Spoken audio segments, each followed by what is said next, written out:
আমি আলু সয়াবিনের রেজালা করব। তো আমার জল বসানো হয়ে গেছে, আমার জল গরম হয়ে গেছে, আমাদের আমি সয়াবিন দিয়ে দিচ্ছি, নুন দিয়ে দিচ্ছি, আমার জল ফুটে গেছে, আমি ঢাকা দিয়ে দিয়েছি।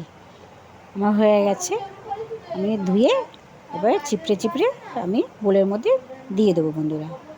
এবার আমি দেব 2 চামচ দই, 1 চামচ আদা বাটা, 1 চামচ রসুন বাটা, 1 চামচ নুন, হলুদ আর লঙ্কার গুঁড়ো আমি দিয়ে দিয়েছি। আমি 10 মিনিটের জন্য রাখছি। পেঁয়াজ, শুকনো লঙ্কা, সাদা মরিচ, দালচিনি, লবঙ্গ আর কড়াটা বসিয়ে দিলাম। কড়াই তেল দিয়ে দিলাম, তেল গরম হয়ে গেছে। আমি এবার তেলটাকে ভালো করে কড়াইতে লাগিয়ে নিলাম। তা কেন অল্প তেল দিয়ে এইগুলো মশলাগুলো একটু ফ্রাই করে নেব, তো তার জন্য আমি কড়াইয়ের গায়ে ভালো করে লাগিয়ে দিলাম, দিয়ে গ্যাসটা কমিয়ে দিলাম। আমি এবার দালচিনি, লবঙ্গ, তারপরে শুকনো লঙ্কা, আমি আমন্ড বাদাম, আমি সব একে একে, পেঁয়াজ কুচিয়ে রেখেছি, টমেটো কুচিয়ে রেখেছি, আমি একে একে সব দিয়ে দেবো। দিয়ে হালকা করে একটু গ্যাসটাকে বাড়িয়ে দিলাম, দিয়ে একটু সামান্য একটু নুন দিলাম, দিয়ে একটু নেড়ে নিচ্ছি। এটা হালকা ফ্রাই হবে, বেশি ফ্রাই হবে না। আমার হয়ে গেছে, আমি ওটাকে তুলে নিলাম। এবার ওটা বলেতে দিলাম ঠান্ডা হওয়ার জন্য। আমি কড়াইতে আবার তেল দিয়ে দিলাম বন্ধুরা, তেজপাতা দিয়েছি আর গোটা গরম মশলা, দালচিনি, লবঙ্গ আর একটু সাহা জিরে আমি তেলের মধ্যে দিলাম। একটা ছোট্ট একটা পেঁয়াজ কুচি রেখেছিলাম, সেই পেঁয়াজটা আমি দিয়ে দিলাম। পেঁয়াজটা হালকা হালকা ভাজা হয়ে গেছে, আমি আলুগুলো সব একে একে দিয়ে দিলাম। এর মধ্যে আমি 2টো আলু ছোট ছোট করে কেটে রেখে দিয়েছিলাম বন্ধুরা, তো আমি দেখাতে পারিনি এই সময়। একটু নুন দিয়ে দিচ্ছি, নুনটা দিলে কী হয়, ভালো হয়।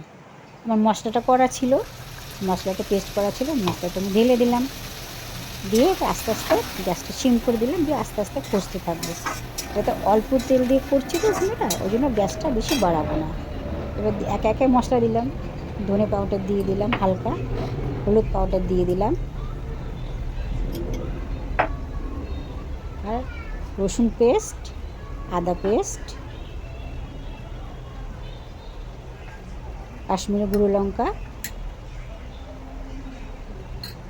একটু নুন দিয়ে আমি এটা কষতে থাকবো বন্ধুরা।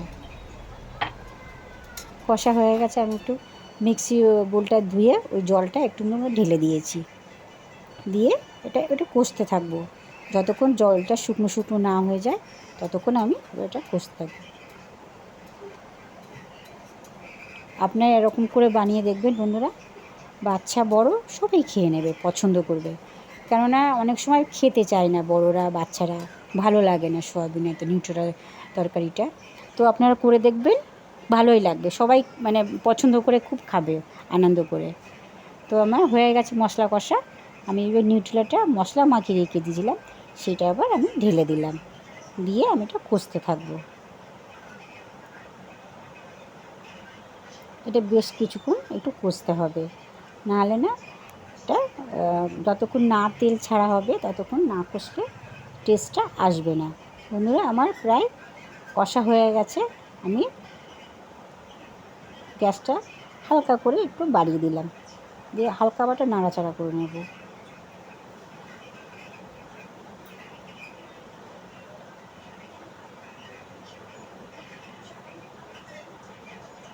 আমার মশলাটা এবার কষছি, যতক্ষণ আমি তেল না ছাড়বে ততক্ষণ আমি কষতে থাকবো বন্ধুরা। এবার আমার মশলা কষা তেল ছাড়া হয়ে গেছে, আমি জল ঢেলে দিয়েছি।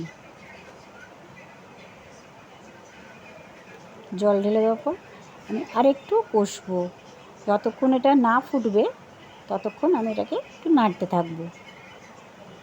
আমি গ্যাস পুরো ফুলে করে দিয়েছি, দেখুন আমার ঝোলটা আস্তে আস্তে ফুটতে শুরু করে দিয়েছে। আমি এবার গ্যাসটা সিম করে দিয়েছি, দিয়ে ঢাকা দিয়ে দিয়েছি। আমার আলু সিদ্ধ হয়ে গেছে। আমি 10 মিনিট পরে ফিরে এসেছি, আমার আলু সিদ্ধ হয়ে গেছে। আমি এবার একটু ঘি দিয়ে দিয়েছি। আমার সবমি তরকারিটা কমপ্লিট হয়ে গেছে। আমি একটু ঘি দিলাম, দিয়ে একটু নাড়াচাড়া করে নিলাম। গ্যাসটা আমি বাড়িয়ে দিয়েছি।